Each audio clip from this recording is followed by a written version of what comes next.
Hello everyone! Today I will show you how to change the UI volume in Grounded 2.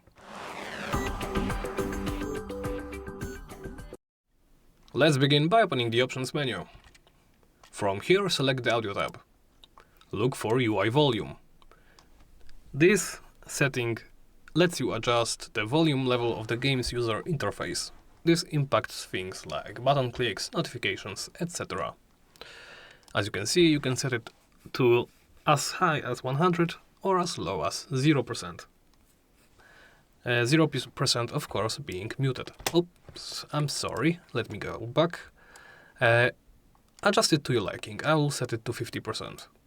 Once you are done here, you can close the menu and this will save your changes.